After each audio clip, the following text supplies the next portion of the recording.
श्री कृष्ण गोविंद हरे मुरारी हे नाथ नारायण वासुदेव श्री कृष्ण गोविंद हरे मुरारी हे नाथ नारायण वासुदेव हे नाथ नारायण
जब द्रौपदी ने पूछा कि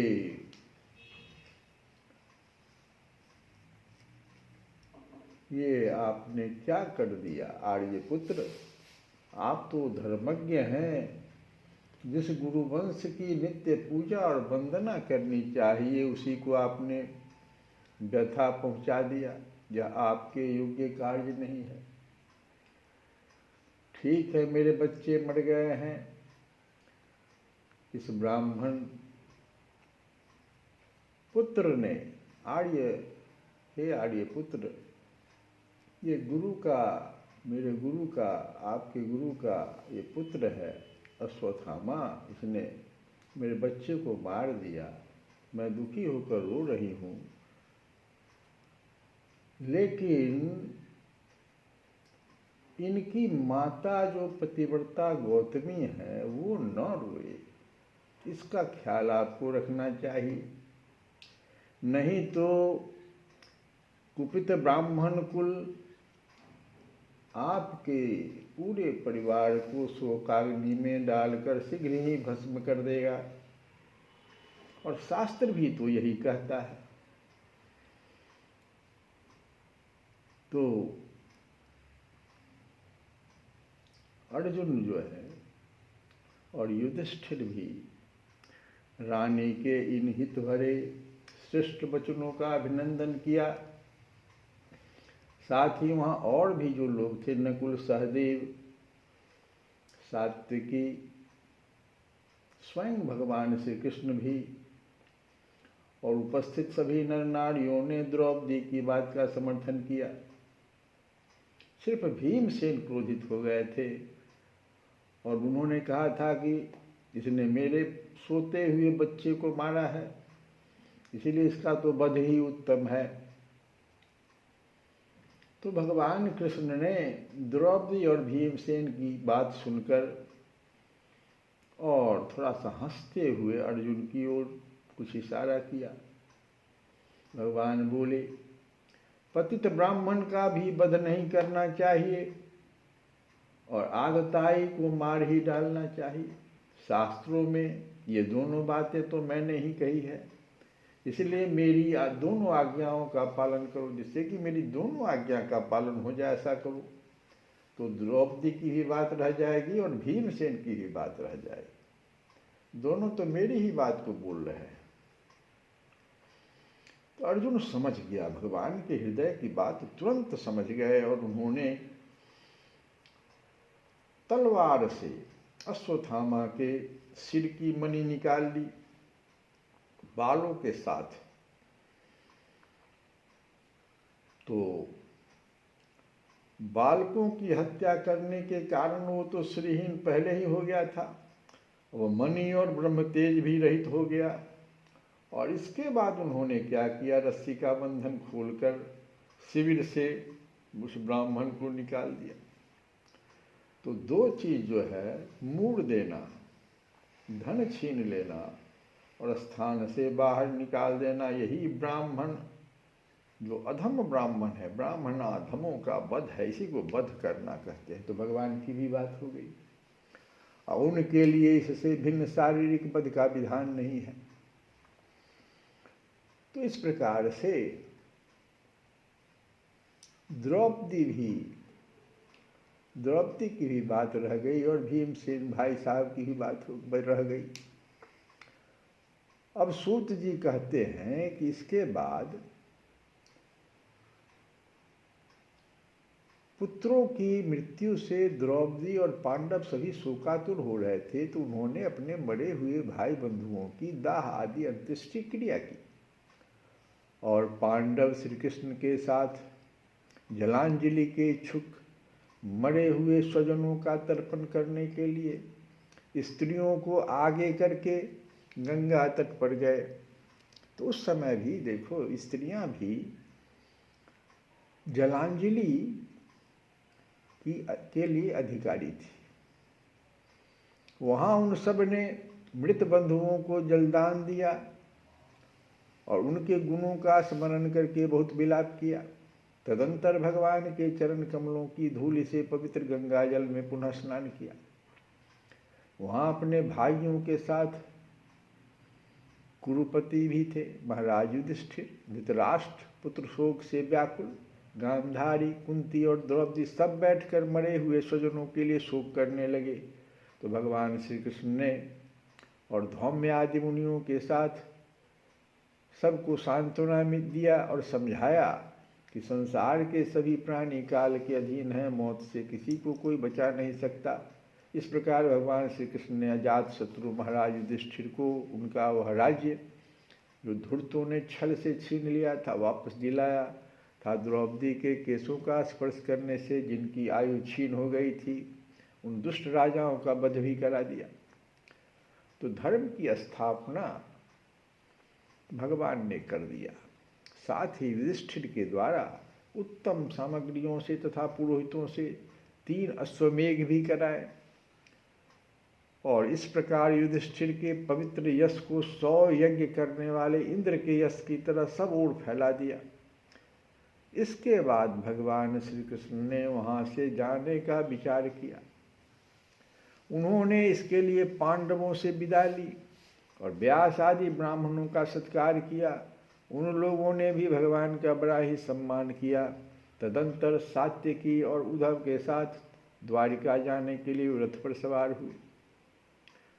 उसी समय उत्तरा जो है, देखो ये कथा जो चल रही है, शौनकादि ऋषियों ने सूत जी से पूछा था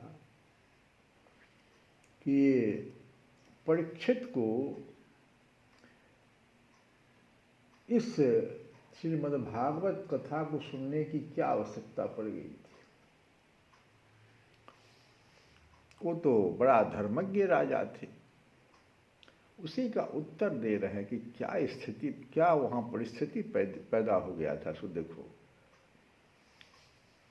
भगवान जाने के लिए, द्वारिका जाने के लिए रथ पर सवार हुए। उसी समय उत्तरा जो है भय से विह्वल होकर सामने से दौड़ी चली आ रही। देखा भगवान ने, तो उत्तरा ने कहा, हे देवाधिदेव जगदीश्वर, आप महायोगी हैं, आप मेरी रक्षा कीजिए, रक्षा कीजिए।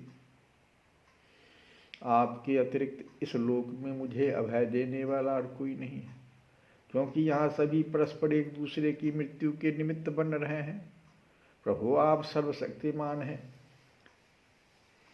देखिए क्या हो रहा है, यह दहकते हुए लोहे का बाण मेरी ओर दौड़ा रहा है। यह अश्वत्थामा ने ऐसा कर दिया था। तो हे स्वामिन, यह मुझे भले ही जला डाले परंतु मेरे गर्भ को नष्ट न करे, ऐसी कृपा कीजिए। तो सूत जी कहते हैं, भक्तवत्सल भगवान श्री कृष्ण उसकी बात सुनते ही जान गए कि अश्वत्थामा ने पांडवों के वंश को निर्बीज करने के लिए ब्रह्मास्त्र का फिर प्रयोग कर दिया है। एक बार तो ब्रह्मास्त्र वो अर्जुन पर छोड़ा था, अब फिर ब्रह्मास्त्र का प्रयोग किया है। अश्वत्थामा को ब्रह्मास्त्र का प्रयोग आता था, उसको वापस करने का ज्ञान नहीं था। तो सूत जी कहते हैं, शौनक जी, उसी समय पांडवों ने भी देखा कि जलते हुए 5 बाण हमारी ओर आ रहे हैं, इसलिए उन्होंने भी अपने अपने अस्त्र उठा लिए। सर्वशक्तिमान भगवान श्री कृष्ण ने अपने अनन्य प्रेमियों पर, ये पांडव सब थे उनके अनन्य प्रेमी थे और शरणागत भी तो थे, तो अपने अनन्य प्रेमियों पर, शरणागत भक्तों पर बहुत बड़ी विपत्ति आई जानकर अपने निज अस्त्र सुदर्शन चक्र से उन निज जनों की रक्षा कर दी। योगेश्वर श्री कृष्ण समस्त प्राणियों के हृदय में विराजमान आत्मा है। यह सुंदर बात यहाँ समझिए। भगवान श्री कृष्ण जो हैं वो समस्त प्राणियों के हृदय में विराजमान आत्मा है, जो आत्मा हम लोगों के भीतर है, जिसके कारण हम लोग जीवित हैं, चल रहे हैं, बोल रहे हैं, जो भी क्रिया कर रहे हैं। इसी को रामचरितमानस में भी हम लोग गाते हैं कि ईश्वर अंश जीव अविनाशी। तो वो ईश्वर कौन है जिसके हम अंश हैं? तो भगवान यहाँ कहते हैं कि समस्त प्राणियों के हृदय में भगवान श्री कृष्ण ही विराजमान आत्मा है। उन्होंने उत्तरा के गर्भ को पांडवों की वंश परंपरा चलाने के लिए अपनी माया के कवच से ढक दिया। तो भगवान देखे कि तो मेरा ही अंश यहाँ पर है। इसके हृदय में आत्मा जो है, उत्तरा के गर्भ में जो है जीव, उसमें तो मेरा ही अंश आत्मा है, उसकी रक्षा होनी चाहिए। तो अपनी माया के कवच से उस गर्भ को ढक दिया। शौनक जी, सूत जी कहते हैं, शौनक जी, यद्यपि ब्रह्मास्त्र अमोघ है और उसके निवारण का कोई उपाय भी नहीं है, फिर भी भगवान श्री कृष्ण के तेज के सामने आकर वह शांत हो गया। जो ब्रह्मास्त्र था वह शांत हो गया। यह कोई आश्चर्य की बात नहीं समझनी चाहिए, क्योंकि भगवान तो सर्वाश्रय समझो, जितने भी आश्चर्य हैं उस सभी के सर्वाश्रयमय है।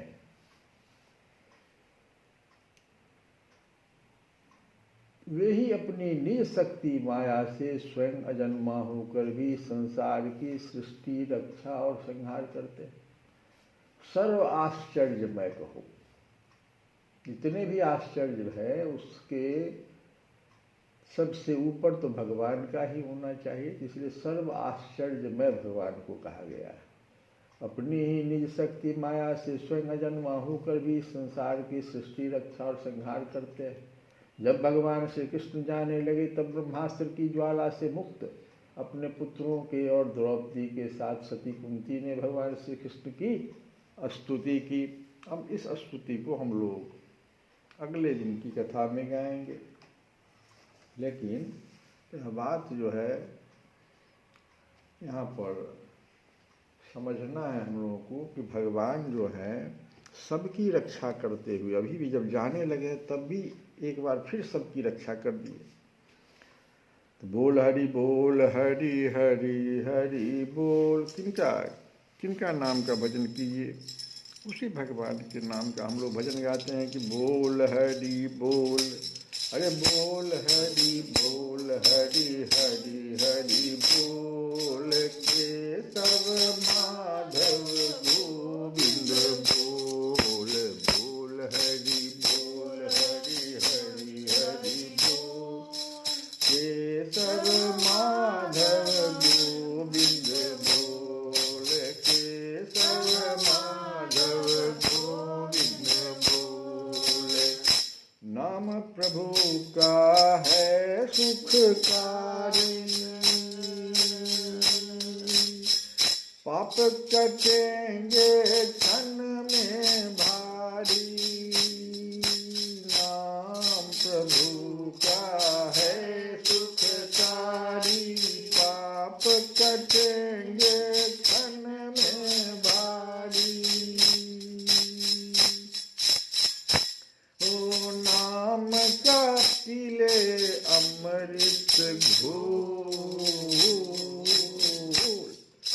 केशव माधव गोविंद बोले। बोल हरि हरि हरि बोल, केशव माधव गोविंद बोल, केशव माधव गोविंद बोल। ओ नाम की महिमा है बेतो,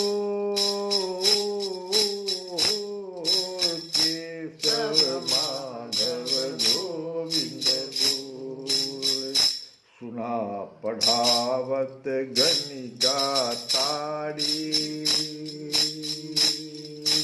नाम की महिमा सुनो रे भाई, ओ सुबह पढ़ावत गणिका तारी। बड़े बड़े निश्चर संहारी, बड़े बड़े निश्चर संहारी। नरसी भगत की हुंडी शिकारी, बन गयो सांवल सावन वारी। अपने मन की खोल, केशव माधव गोविंद बोल, केशव माधव गोविंद बोल, बोल हरि हरि हरि बोल, केशव माधव गोविंद बोले। जो जो शरण पड़े प्रभु तारे, जो जो शरण पड़े प्रभु तारे, जो जो शरण पड़े प्रभु तारे, जो जो शरण पड़े प्रभु तारे, भव सागर से पार उतारे।